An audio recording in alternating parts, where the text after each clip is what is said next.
So the first job is to take the headliner out of the car. And honestly, that's 9/10 of the work in this job. There are a series of screws, clips, that type of stuff to get it out.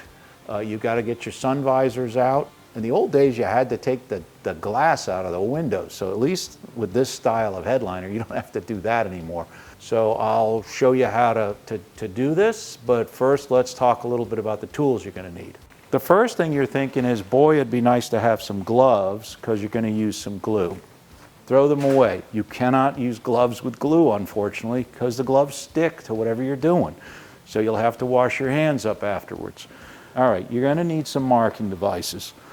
A magic marker seems like the obvious choice. Again, throw it away. It will mark your cloth on your headliner, and then that will bleed through. If you leave any of that magic marker, it can bleed through, and that's not a good thing, especially if it's a contrasting color, which is obviously what you want to use. You want to use something like chalk, or this is soapstone. It writes fine on this stuff and it's very removable. All right, let's get started.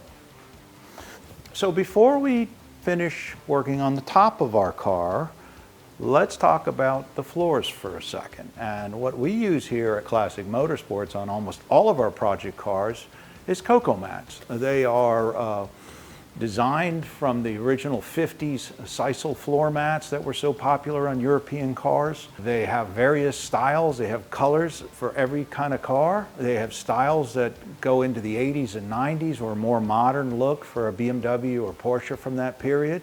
But every car should have cocoa mats. So besides looking really nice, they quiet the car down. They're quite thick and heavy, and they can dampen the sound on an early car, or any car for that matter. They also hide dirt like crazy. I mean, you don't have to vacuum your car every 5 minutes, especially if you're going to a show or something.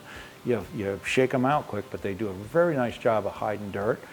We use them on all our cars. We love them, and they're not that expensive. A couple $100 a set is all they are. So check out cocomats.com. So this headliner material is just a piece of nylon with foam glued to the back. So what happens is the foam is glued up against this platform in the heat. After 10-15 years, the foam disintegrates. So at the edges here, it is still hooked, and that's all it does. But then you get down to the center, and voila. All right, let's get this headliner apart. All right, on this particular headliner, they've wrapped some stuff underneath this plastic. So we'll have to kind of go around that. You can use a sharp razor blade. You can use a screwdriver, a putty knife, whatever tools you have around to kind of move stuff out of the way here. Always gentle. There's very few things working on automotive trim or anything else automotive that take great force. It's generally a patience and a gentle path that gets you there the best. So generally, you'll have tons and tons of this foam rubber dust. This headliner was in still pretty good shape, but what you would do is you want to clean off the old glue. And again, this is not a hard job, but it's a messy job. So this is all foam and glue that I'm getting off of here. And there are probably other ways to do it. I've always used a wire brush, and it's worked well. You want to clean this as thoroughly as you can, but I mean, if it's got a few little flecks on it, it's not really going to change much. What you don't want is something that's going to bump your new material. Your new material has foam in it, so it'll hide, it would hide a little thing like that, but you just basically want to have it flat. And the main thing is you don't want to have anything loose. You're not going to stick your new headliner to loose foam. That's just not going to happen. All right, from here you want to lay out your new material, preferably underneath this. We'll move this down, we'll lay this down. And then you got to decide which way your pattern's going to go. Material has a stretch.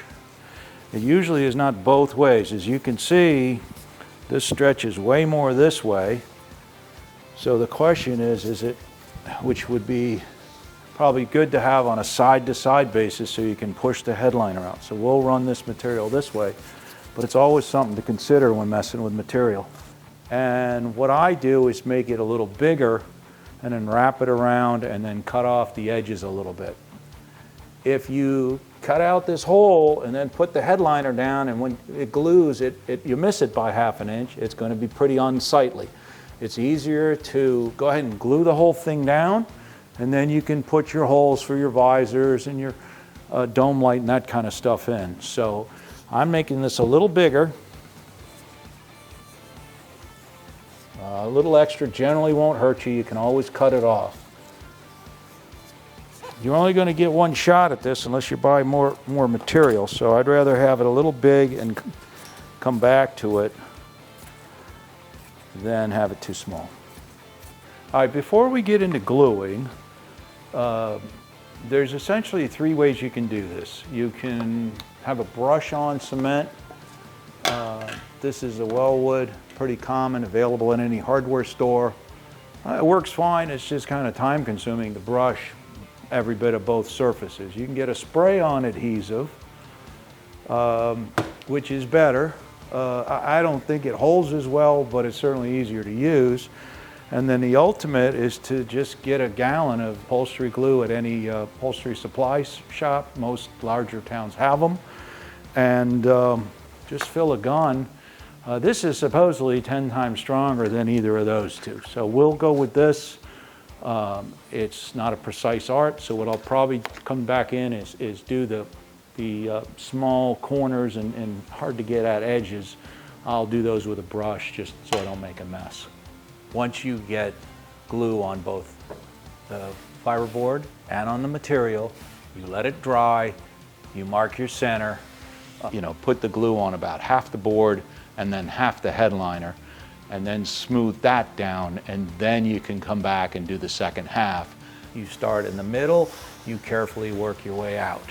Once it touches somewhere, it's very hard to pull back up. So you need to be careful. This is much easier with 2 people.